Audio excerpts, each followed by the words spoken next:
tem mais de uma forma de você conseguir programar, né? Escrever algum código que o seu computador vai executar para resolver algum problema, né?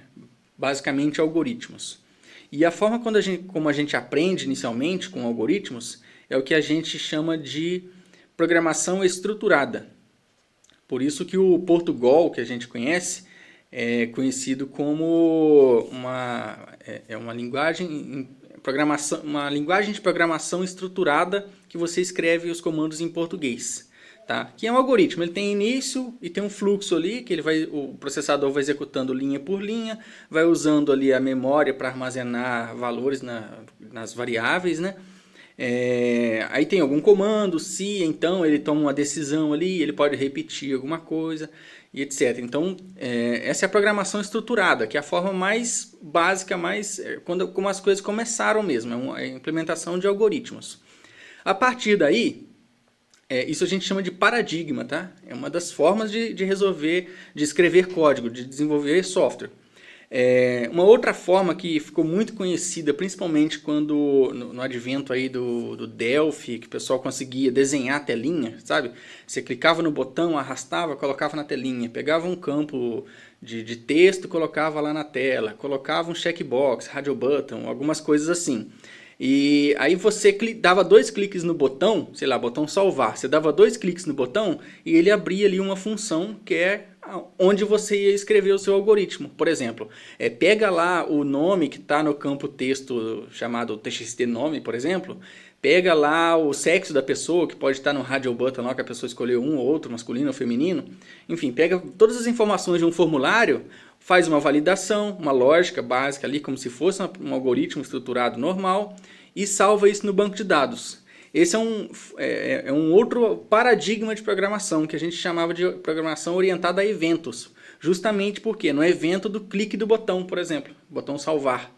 Então, você dava 2 cliques no botão lá dentro do Delphi, no código do Delphi, um exemplo Delphi, VB, mesma coisa, C# tem bastante assim também. E ali você programava, né, o que aquele botão tinha que fazer quando alguém clicasse ali naquele botão. E tem vários outros eventos, por exemplo, colocar o mouse em cima de alguma coisa, uma tecla, né, se eu digitar a teclinha para setinha para lá para cá, tecla espaço, ESC, funções F1, F2, etc. Né? Então, a partir dali começou a ter uma programação que foi orientada aos eventos que o usuário ia colocando dentro do software. E a partir dali, vai aumentando a complexidade dos softwares. Teve também um outro paradigma de programação, que é a programação procedural. Eu já comentei aqui um pouco sobre funções, procedure, né, ou procedimentos, né, ou métodos, né, que a gente fala de orientação a objetos, método é uma função também. Então, uma forma de organizar, assim, de aproveitar código, sabe? Se eu tenho um código que sabe validar todos os campos da tela. E eu precisaria validar todos os campos da tela, talvez quando o usuário apertasse um Enter para salvar, ou quando clicasse no botão salvar, ou de alguma outra forma, né? Enfim, que pudesse validar, né, todos os campos da tela. Se eu tivesse que, na programação orientada a evento, quando o usuário pressionasse o evento do Enter, eu tivesse que escrever o código da validação inteira, do formulário inteiro, por exemplo. É um algoritmo normal. E quando alguém fosse lá e clicasse no botão salvar, eu tivesse que fazer aquele mesmo código, estou duplicando, entendeu? Se eu precisar alterar, sei lá, entrou um campo novo, eu vou ter que ir nos 2 códigos para alterar. Então, começou a ter essa questão da programação procedural. Eu posso pegar esse pedaço de código, deixar ele numa procedure, que a gente chamava, ou função, se ela retornar algum valor para a gente, e eu só chamar esse código, né? Então, cliquei no botão salvar, vai lá, chama a função que faz toda a validação. Cliquei no botão ou dei um Enter para salvar, vai lá, chama a função que faz a validação. Ou se o usuário tentasse fechar, e, por exemplo, eu tenho ali um formulário que está preenchido, por exemplo, ele poderia chamar uma função que é usada em outro pedaço de código também. Então, a gente começa a aproveitar alguns blocos de códigos com as funções, as procedures, né, o procedimento, né? Aí, assim, lá nos idos dos anos 80, 90, o C, né, que é a linguagem pai do avô do Java, C# e tudo mais, ele teve uma evolução. 2, aliás, teve um passinho no meio ali. teve a evolução para o C++ e para o C++,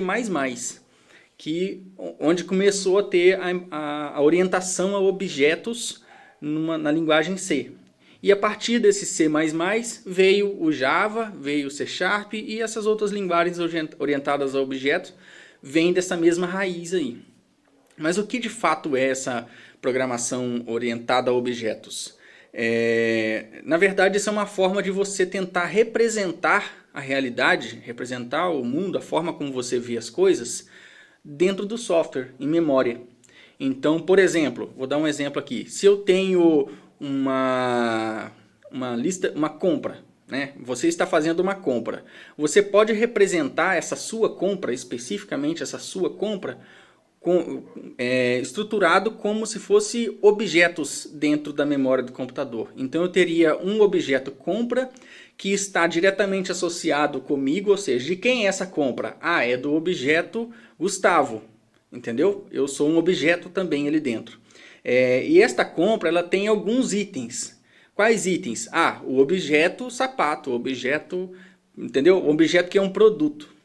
Então aqui a gente já começa a entender o que seria objeto. Se uma outra pessoa vir e fazer uma compra também, é uma outra compra. Você entende? Eu tenho duas compras, eu tenho dois objetos compras, eu tenho dois objetos clientes e eu tenho os produtos específicos de cada compra, cada item daquela compra, daquele produto.